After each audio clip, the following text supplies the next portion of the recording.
America is a land well known for its freedom.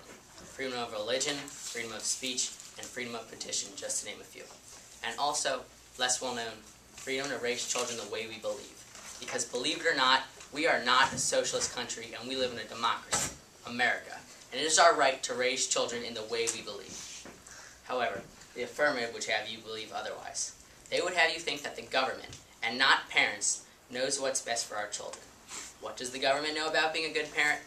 Absolutely nothing. The same government that has gotten us into trillions of dollars of debt, cannot fix Iraq, and cannot fix healthcare, wants to be the deciding factor in parenthood? I think not. In a diverse country like the U.S., many parents have different ways of raising their children. Parent licensing would force parents to conform to a standard they may not agree with.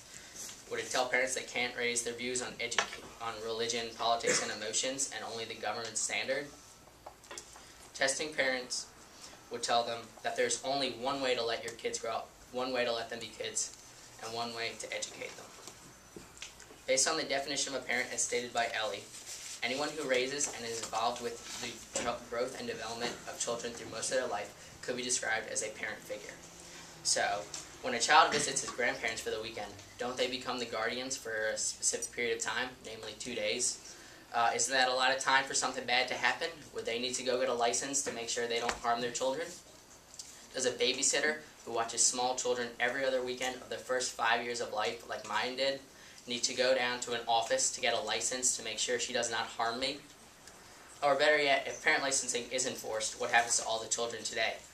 Would the parents who have never abused children, who are seen as picture-perfect role models, suddenly be in danger of losing their kids because the government doesn't match their standards? The affirmative failed to mention how this could harm the children in the U.S. As my partner stated, different children have different needs. Some kids respond well to discipline, others to personal freedom. Restricting this with licensing will turn our country into one where the government thinks is best is more important than what the parents know is best. This is not the kind of country our forefathers set up.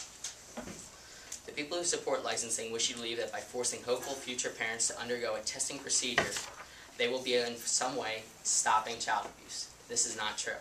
They assume that someone who fails the test is ensured to be an abusive parent who will damage their kids. And they assume that adults who pass the test are assured to be lovely parents. Even high school is not that cruel. We are not judged by one test. We are judged by overall value. If a person fails the test, what happens? Is that it? Their name filed away in some government database as if they were a sex offender? I would like to bring up the fact that every year, hundreds of thousands of people take a driver's license test and pass. And every year, thousands of drivers get into accidents because they were careless. All these drivers were told by the government that they were allowed to be behind a wheel, and all of them failed. What's to stop licensed parents from abusing their kids? Nothing.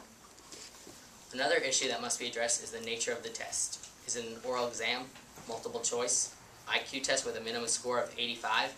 Is question 1 something like, is it okay to taser your kid for holding a temper tantrum? Do we really need the government to check us for the answer to that? Is anyone going to say yes? I doubt that questions like that will be used to weed out the bad parents, because quite frankly, no one's dumb enough to answer yes. As far as I can imagine, and I hope the affirmative will prove me wrong, you can ask no questions involving beliefs of values that will sing you out as dangerous other than overly violent responses. And even the dumbest person knows to keep info private in front of government officials. And then there's the fact that people could lie, test about family life. To counter that, you can investigate home life, a direct violation of privacy laws, or use a lie detector test. However, since those can range from $400 to $1,500, I can see why Sam wants to tax the American people. Let's face it, people. There is no checklist that tells the parent exactly what to do in any given situation and how it will work out.